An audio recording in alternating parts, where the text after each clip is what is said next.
Hey everybody, welcome to Naked and Unashamed, where we attempt to take down all the barriers that will prevent you from having the intimacy that you and your spouse so deserve. We want to strip away shame, step into sacred intimacy, and experience real love. I'm Dr. Stacy Spencer. And I'm Rhonda Spencer. And today we're going to dive into 5 ways couples can become emotionally, spiritually, and physically naked and live without shame. Can you think of a time, babe, when we were blocked or prevented from being intimate because of shame? I can't think of an example of shame per se, but I could think of an example of embarrassment. There was a time that some friends and we decided to take that pole dancing class. Okay. And I had the instructor to record me because I was really wanting to be able to replicate that routine for you, but I'm a little bit goofy, and so the chair wasn't the same height, and so when I was attempting to show you my dance, I was gotten a little shy. I felt a little awkward. Actually, I felt silly actually doing that little dance routine for you. But so that was more embarrassment, or we want to say possibly there was some shame because I really wasn't confident in what I was doing. But I can remember that and how excited I was that you took the initiative to go take that class and you wanted to do something to spice it up for me. So I was grateful. So I'm not sure where those butterflies and nerves and all that came from, but yeah. So those are the kind of things we want to talk about tonight, because the truth of the matter is, babe, is that a lot of married couples have that awkwardness, that embarrassment, that shame because of how they've been socialized. So tonight we want to talk about 5 ways that we can get rid of that shame and get you into a place where you can be naked and without shame. So get ready. We're getting ready to have a wonderful episode, and we're so glad you're here. Do us a favor. This is for mature audiences only. Seriously dating couples, married couples. So if you know somebody like that, go and tag them, share this with them right now, and you subscribe. We are almost at 1,000 couples, and we would love you to be a part of our 1,000 couple club. So come on, let's do it. Let's get ready to talk about 5 ways to remove the shame from your marriage. Let's go. We made it through the test. Strength and need, love and sex. Well, I know tonight we're talking about 5 ways to be emotionally and spiritually naked with one another. But I think the first one is being spiritually naked with one another. What's that mean? There are some couples, I don't want to say a lot, there are some couples who are physically naked first before they're spiritually naked. And so I think being spiritually naked, meaning that we would invite God into our bedroom. Now that sounds weird. Just from the surface level. Okay. I know where you're going with it, but it sounds weird because a lot of folk are like, God and sex? God in my bedroom while I'm having sex? Okay, well, let me break it down. Well, let's pray together. That's one way that we can invite God into our bedroom. But I'm totally with you. Okay. I'm just playing angel's advocate. I'm with you because I struggle with cognitive dissonance early on, where how do you equate the two, your spirituality and your sexuality? But the reality is that God smiles on our intimacy. God created sex for us to enjoy. Right. That's the hurdle I had to get over because of all the bad information I got from church. Okay. That sex was dirty, you can't do it, and it's only for procreation.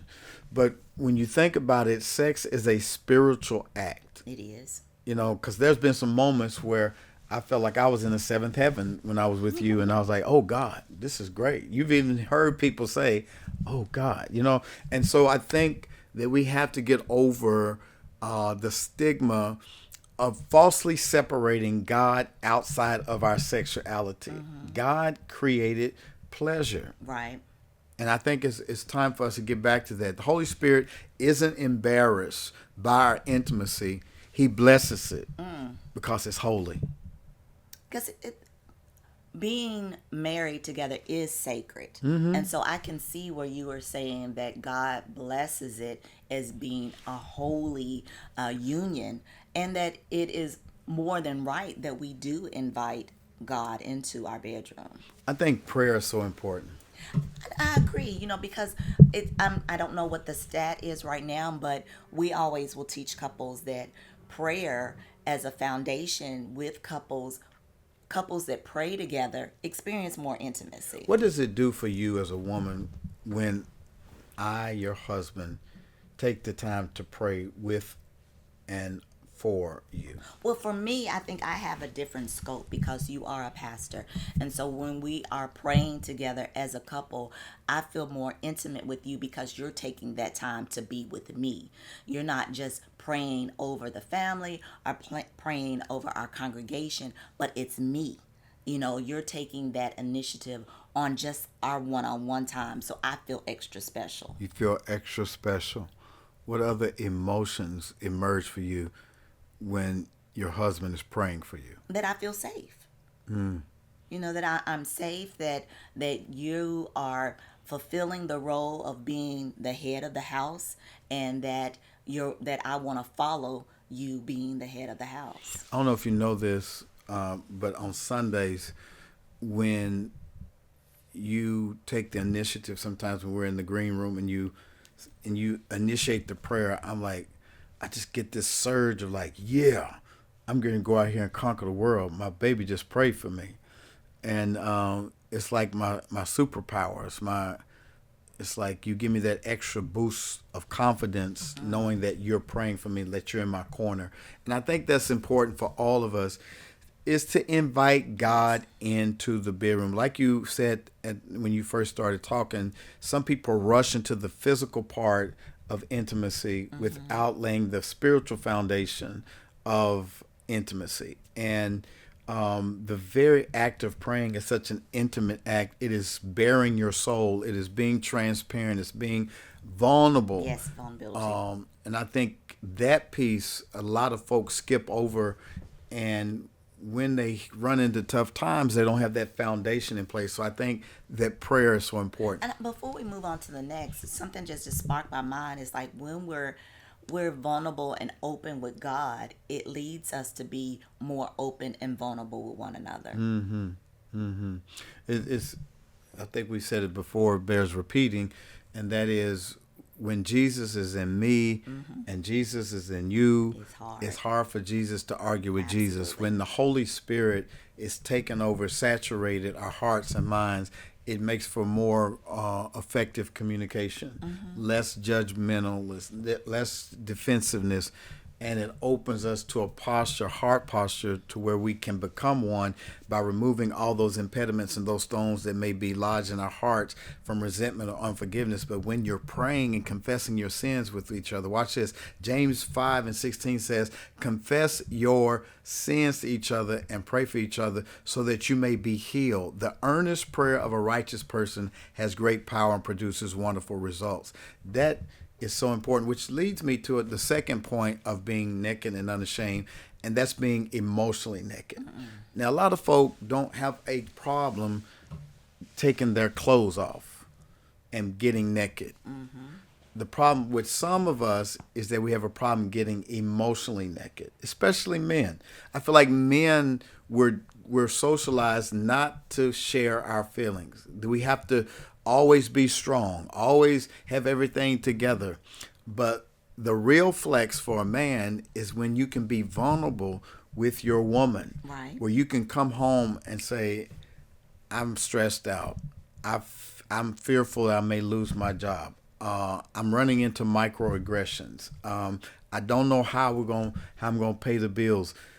These kinds of things men usually tote around in silence, but it is so important in marriage that we're able to be emotionally vulnerable. What do you think? I agree. I think sometimes that when we're not expressing, being emotionally vulnerable, that we may think that there will be some judgment that comes into play if we just let our guards down and express to our spouse that we don't have it all together, that we don't have all the answers, that we may feel that we may be judged for that.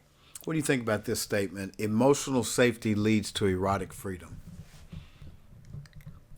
I agree. I think that statement is true because when you're emotionally safe with your partner, then you're safe. You may feel more safe in all aspects. And so that will lead to you being more erotically free, meaning you will want to do or try different things that you probably didn't want to try before.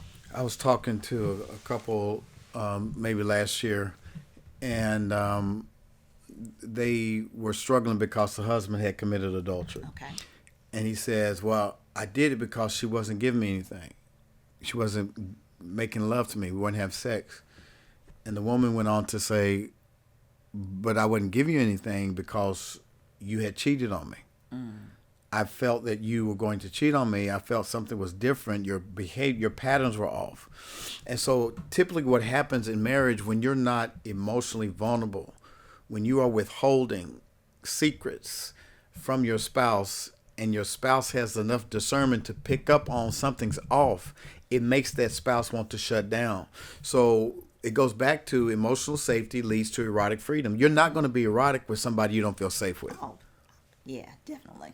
Does that make sense to everybody? Yeah. You got the woman wants to open up. She wants to give herself to you. She wants to be more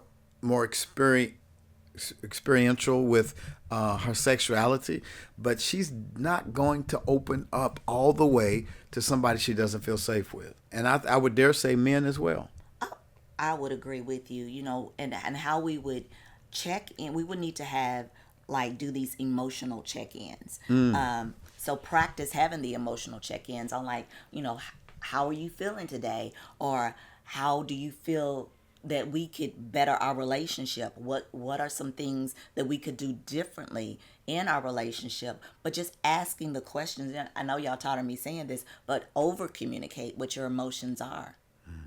I think another way of asking that is what's alive in your body right now, right? What emotion is alive for you? And instead of saying how you feeling, because what's the typical response when we ask our spouse, how you feeling? Fine. Right. Right. It's just like, okay, and you move on to the next thing. But I know in our training, our teacher taught us, how do you know you're fine? Right. How do you know you're good? Tell me how you know you're good. Well, I'm relaxed. I don't feel stressed out. I have joy in my heart. I'm not thinking about anything any impending danger. I'm good. I'm in a good space. But other times you might say, I'm not doing so good today. I feel some pain in my head. I got a little migraine trying to come about. I'm worried about our son. There ought to be space in a marriage where you can say what you really need to say without fear of stepping on a grenade. And I agree that there should be that space, but I think that comes with time and practice, because sometimes there are alive feelings that may feel like they're chronic. Like there's always something going on with one or the other, and you don't want to continue to say, well, today I'm not feeling well. It may be a season where you're not feeling well, and I think we need to extend grace to one another. Yeah, and I'm going to go on and dig into this, because we do this a lot. We talk about us without talking about us, and I think it would bless a lot of people if you could say, that's you. That's me. That's me. Hi, that's me. And what's you? Tell them what's you. Well, I am a migraine sufferer. And so there are many triggers that offset a migraine. It could be the weather, it could be stress. And then when you ask me, if everything is okay, I have been guilty of saying I am, because I'm trying to will myself to feeling better, because I don't want to always say that I'm not feeling good. Or that, I woke up with a migraine, or I'm having heart palpitations, because I don't want to appear like I don't have it all together. Why? That's a good question. Why? Because I don't know. Let me dig deep. Yeah, go deep. I don't want to disappoint you. Like, you may be in a mood where you may be in high spirits, and it could be raining outside, or the weather is not consistent, and I have a tinge of a migraine, and sometimes my migraines set me down for some hours, and I don't want to be a burden to you for not feeling well. Baby, you can never be a burden to me. And when I ask you how you're doing, it's not an empty rhetorical question. I really want to know what's going on. I know that. And so I love you. I see you trying not to cry on the podcast.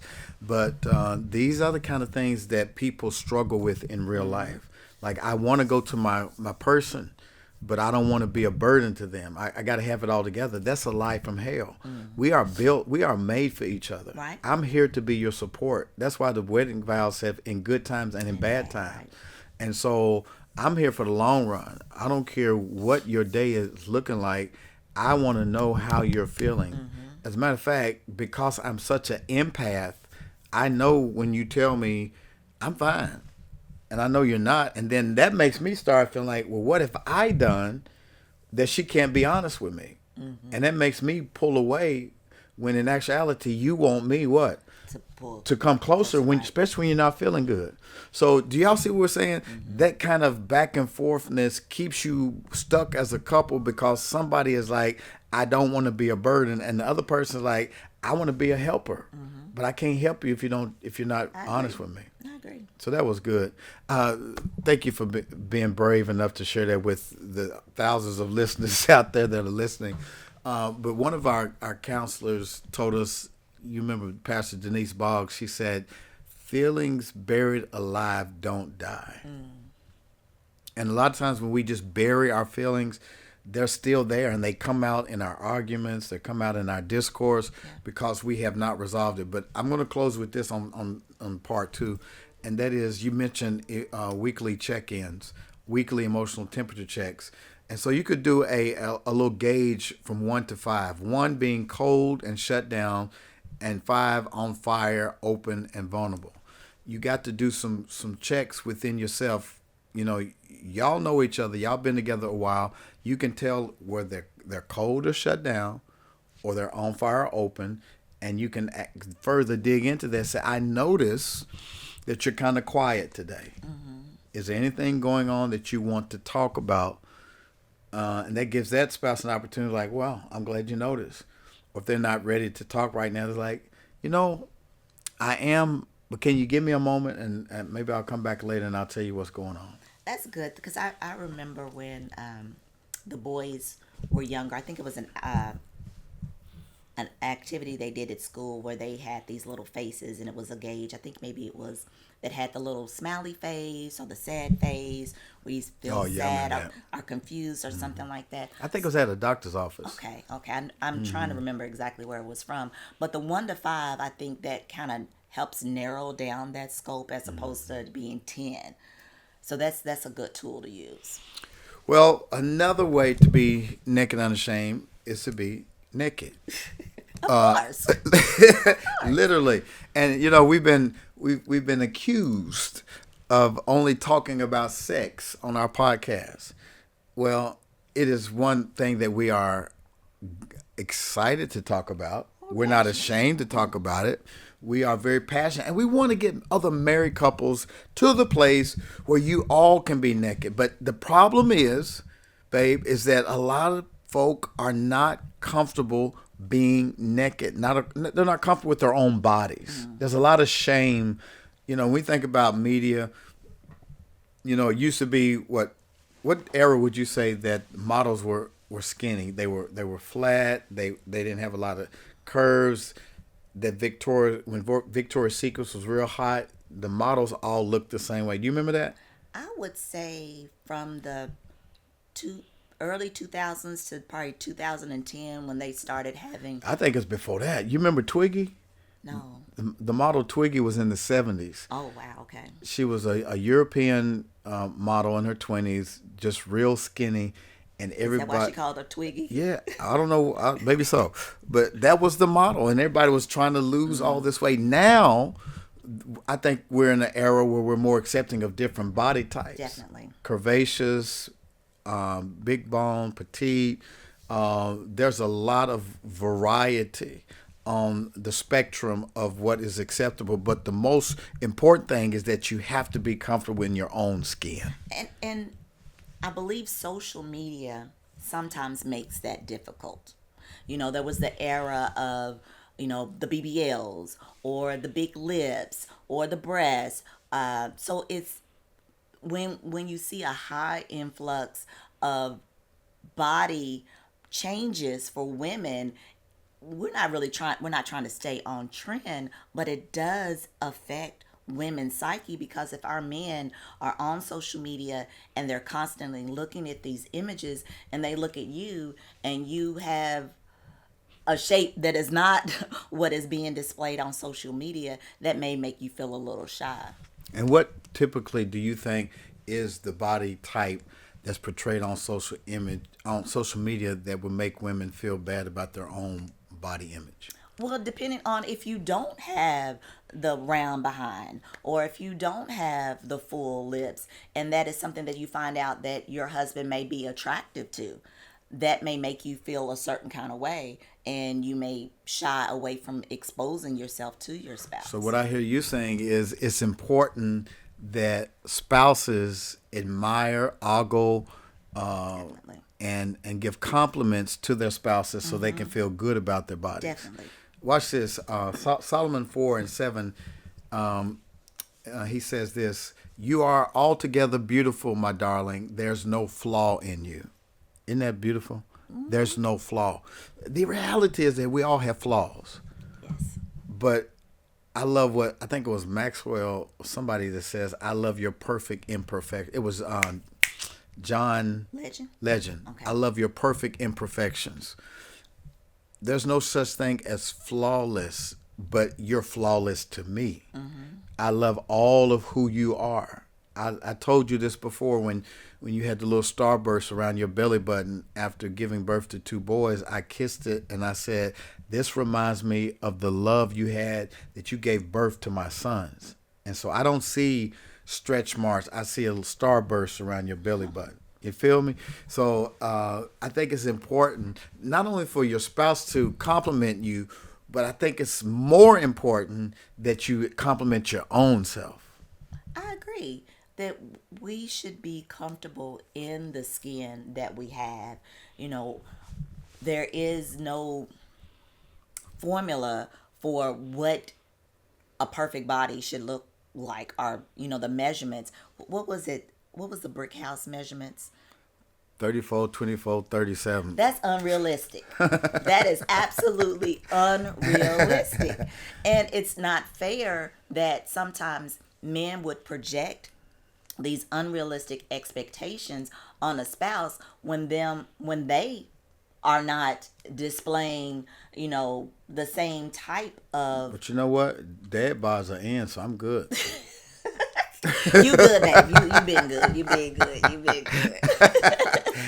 Our bodies are not shameful. They're sacred. And I think it's so important. I remember when I was 12 and I got up in the mirror, maybe younger than 12, around 10 or 11. I stood up in the mirror on the sink in the trailer, and I looked in my eyes. My eyelids were fat to me, and I started crying because I thought I was ugly. You can remember that far back? Yes. Isn't it the weirdest thing? It is. I was looking at but that's how we zone in on things that are not relevant. Yeah. We are so critical over our own bodies, but what we need to do is get in the mirror and speak affirmations over our body. As a man, I would get in. I say, I love my chest. I love my two pack. I ain't got a 6-pack. I love my 2-pack. I love that I'm lean. I'm seeing the work that I'm putting in the gym. I love my shoulders. I love the way my shirt fits. I love the size that I am. I love my penis. I love my legs. I love my buttocks, even though I don't have one. And so you got to be able to enjoy how God made you and stop comparing yourself to other people, because comparison is a thief of joy. What would you say to women in terms of how they affirm their own bodies? I mean, in the same way, getting in the mirror and say, I love, my features. I love how I'm built. I love my behind, whether you have one or you don't. I love the size of my legs, or I love all my stretch marks and my dimples. I have a real grown-up body. Yes, you do. Hallelujah. So I think by appreciating what you have, and then I think a lot of times we may say stuff like to children, "Oh, you don't want to be fat, stop eating all that," and so that puts that in the mind of an adolescent or a teenager very early on, that something is wrong with their body. Yeah, we don't want our kids to be healthy or skinny. We don't want them to be skinny or fat. We want them to be healthy. Right. And so sometimes a healthy body is not a skinny body. A healthy body is somebody who is exercising on a regular basis. You're the size that you're supposed to be. Your doctor determines what a healthy BMI looks like. But as far as having to match the video vixens and the cover models on magazines and the women on TV, you are beautifully and wonderfully made. All of us need that. And then another thing is we got to learn each other's touch maps. Where do you feel most alive in your body? Some of us have been so detached from our own bodies that we don't even know what pleases us. And sometimes that changes. From what would please you last year may not please you this year, but the only way to really determine that is by doing that pleasure mapping, as you were stating. And the way you can do some pleasure mapping is taking edible markers or not, just drawing on, okay, what feels good here or doesn't feel good there, and just discussing that with one another. So, but before you know what feels good, you got to practice touching each other. And you do that by exploring the whole erogenous zone. Get you a map, make a map of your spouse's body. Be a student over your spouse's body. Watch this. Be a student over your own body. Right. Some of y'all need to lay in the bed after you get out of the shower or the bath, and just lay in the bed and start put lotion on. Start touching yourself and like, oh, that feels good right there. Notice what feels good to your own touch, and then communicate that to your spouse. Right. What is the fourth thing in terms of being naked and without shame? What's the fourth way we can be naked with one another? The fourth way is being financially naked. Okay. There are couples that get together and we don't know each other's financial background, what debt you're bringing into the marriage, or even how to build credit as one another, together as a couple. And so being financially naked, being truthful with one another about your finances. One of the things that breaks couples up is finances. Definitely. Arguing about money. And we're living in a very tumultuous, financial, vulnerable time in America. With these tariffs and with people getting laid off, it is so hard right now. But there has to be some intentionality with married couples to be financially transparent, to set those goals together. Those budgets. How are we going to get out of debt? What are we going to do with just one income right now? What can we do without? What's necessary? What's just a want? All those kind of conversations. And you might watch this, you might have a budget night where you have a naked and unashamed budget night. Okay. You light a candle, play some soft music, get some nice hot chamomile tea and some honey, and you sit in the bedroom on the floor, and clothing, it could be clothing optional. You could sit there naked and let's talk about our financial dreams. What do we want our retirement to look like? How do we want to tackle this debt so we can live like nobody else? I saw that and I said, that's a good idea. Can you see us doing that? I can see us doing it. I really can. What was you gonna say?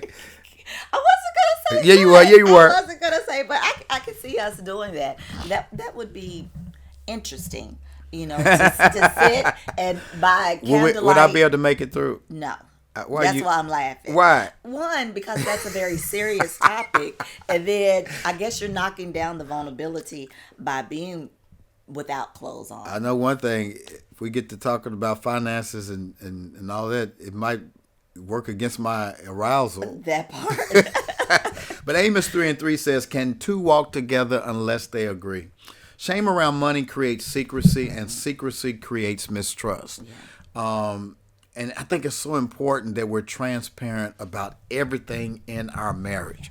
And if we can be transparent about our finances, that it removes the enemy out of your marriage. Because if we can talk about money and still be together, that cements that bond like never before. But when you got to sneak in FedEx packages and lie about stuff you bought at the store, that creates secrecy and mistrust.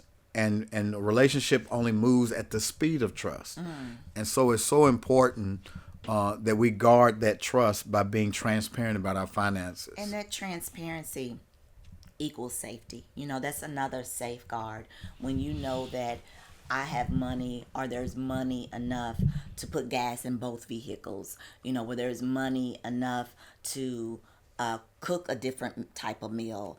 So that helps to create that safety in a marriage. And it's been proven that married couples do better financially than people who are single. Okay. Because the idea is you got two people working toward a financial goal. But that takes intentionality. Definitely. It takes communication. Because in every marriage, there's a spender and there's a saver. And so those two people have to be in communication, because if one person is saving and trying to work feverishly to get out of debt, and another person is spending at the same rate as another person saving, it works against. But if we're working together to say, you know what, we got a budget. Spender, this is how much you can spend this month. And the saver knows that we're not going to go beyond that. So all of that works together. The last one that we want to talk about on this episode is to be sexually naked. To discover but don't perform. What does that mean? Yes. 1 Corinthians 7:3-5 says, the husband should fulfill his wife's sexual needs, and the wife should fulfill her husband's needs. The wife gives authority over her body to her husband, and the husband gives authority over his body to his wife. Do not deprive each other of sexual relations unless you both agree to refrain from sexual intimacy for a limited time, so you can give yourselves more completely to prayer. It's hard to believe that a lot of people are living in sexless marriages, but we've talked to people that make love once a quarter or something like that. They're just basically roommates. And that is so dangerous, because it leaves the door open for other people to come into sexually starved marriages. Just like you have to eat food every day, you've got to be intimate every week. At least 3 times a week should be your goal. That may vary, but that should be your goal, to remain intimate. Why is sexual intimacy so important for marriage? It's important because it's that connection, that physical connection that you're sharing with one another, that bond, that skin time. If you can think of when skin time, I like that. When you have a baby, and you put the baby on your chest, you're bonding with that child. So it's another opportunity for continual bonding with your spouse. And if you are not physically intimate, now there are other ways to be intimate, but if you're not physically intimate with your spouse, then that can lead to a door being open where someone else will come in and maybe compliment you, or say the things that your spouse is not saying to you. I got a question for you. Why is it so crazy for some folk to hear you and I talk about sex and blush at us having these kind of conversations? I think because some couples or some individuals feel shame around sex. And by feeling shame around sex, the shame is often a learned trait, where it's been, just like trauma can be passed down, the shame can be passed down. So if someone is saying, oh no, you good girls don't do this, good girls don't do that, and then you get married and you're supposed to do all the things that you've been taught all your life not to do, it becomes like you're schizophrenic in a way. And it's really crazy, as you say that the word schizophrenic, it's literally crazy that we have this double standard that men can go out and sow their wild oats and sleep with as many people as they want to, but the woman must remain chaste. And then when she gets in the marriage, the husband chases her, and she's too chaste to be chaste. What's even crazier is that you just said that men sometimes are praised by having For their sexual for their prowess. sexual priorities, but who they're having sex with? Women, right? So what about these other women that they're being so free with? Do they not count as human beings?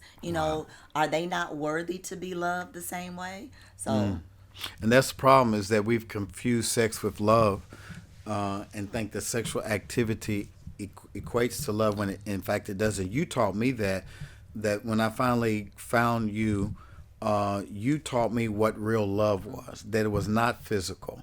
But because of what happened to me as a young man and being miseducated and being traumatized, I sought out sexual experiences thinking that equated to love, when in fact it did not.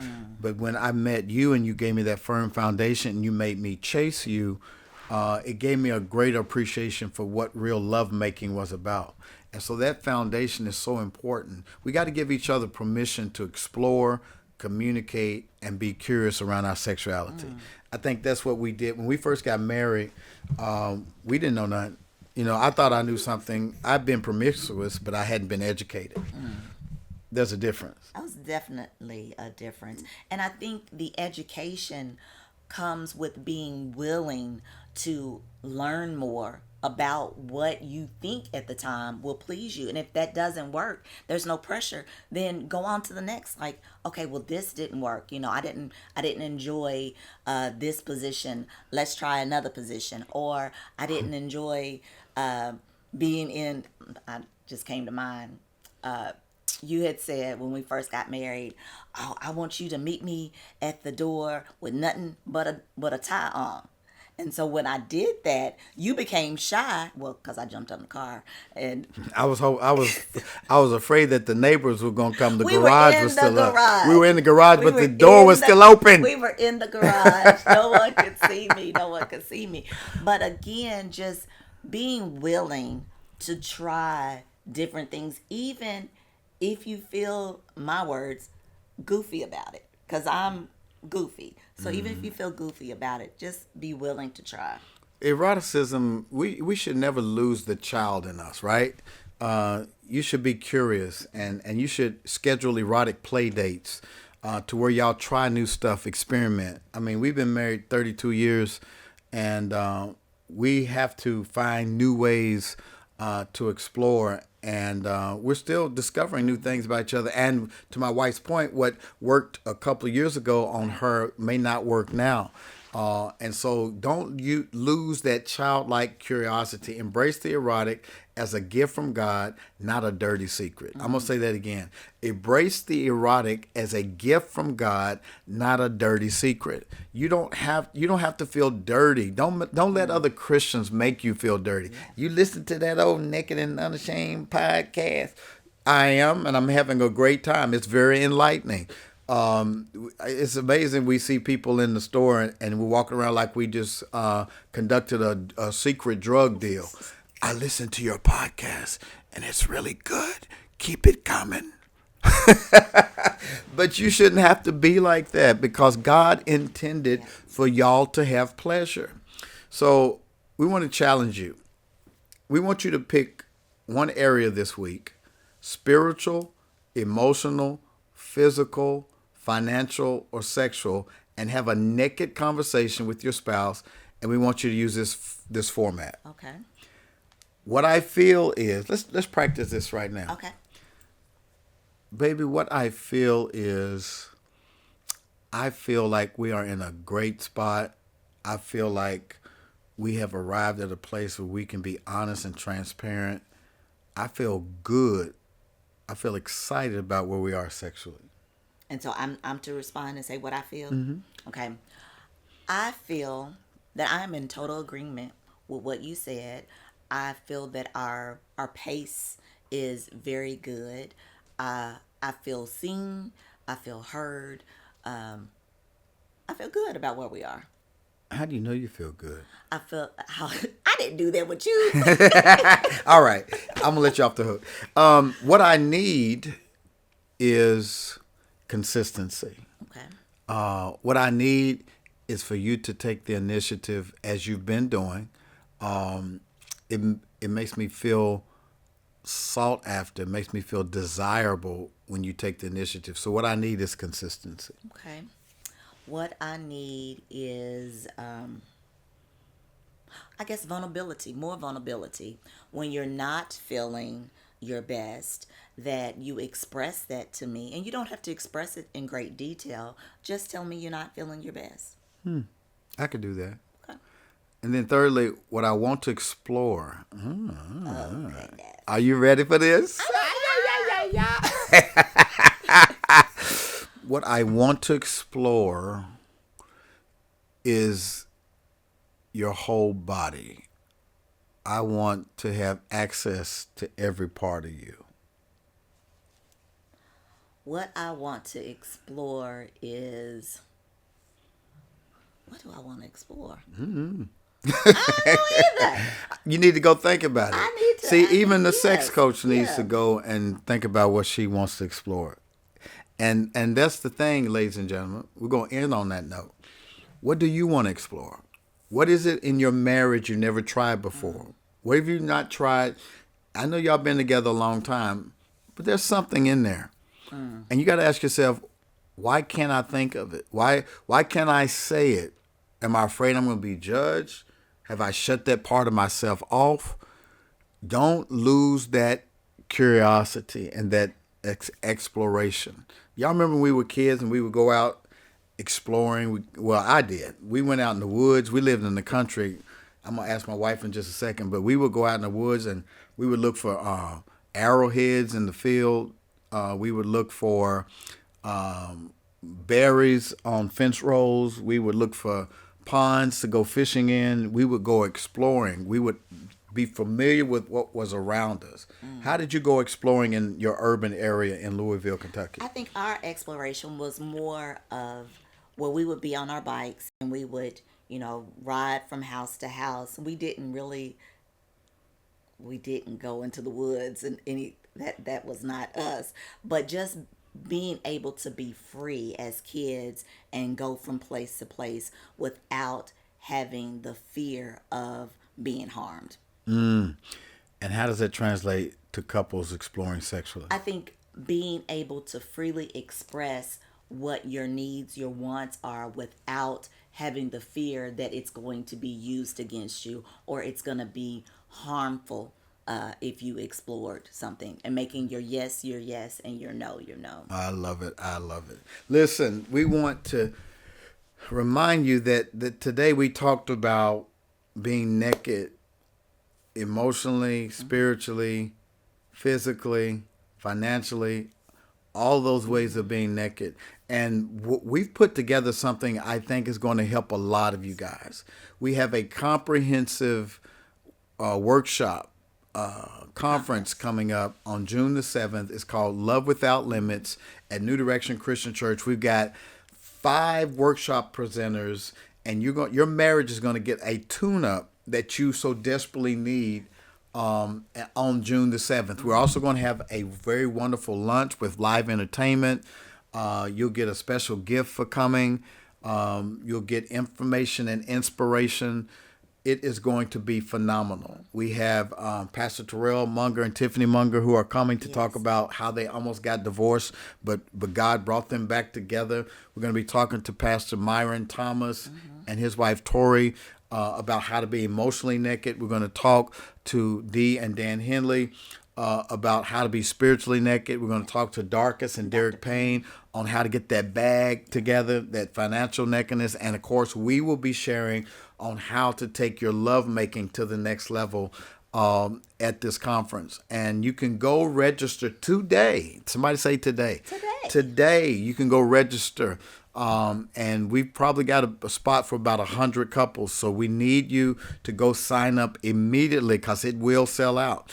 And you can go to www.nakedandunashamedSLS.com. Anything else you want to say? Yes, and most people will say, well, my marriage, we're not having any issues. Why should I come to a conference? It's not about that you're having issues. It's when you will have issues, and you'll have these tools to be able to use when that hurdle comes about. I got a perfect example for what you're talking about. Tell me. Our 29-year-old went and got his car maintenance the other day, and because he had waited so long, he had about $5,000 worth of repairs that needed to be made. And I said, son, as you see things that need to be dealt with, deal with it then, because the longer you wait, the more expensive it gets. Definitely. Wow. And so the same thing in your marriage, you may have seen a warning sign, the engine light come on in your marriage. You may hear a noise, and instead of dealing with the noise, you turn the music up. And by the time you finally go to Firestone, the final time you go to marriage counseling, you're almost at the point of divorce because you didn't get that tune-up. That tune-up is $30. A divorce costs you $30,000.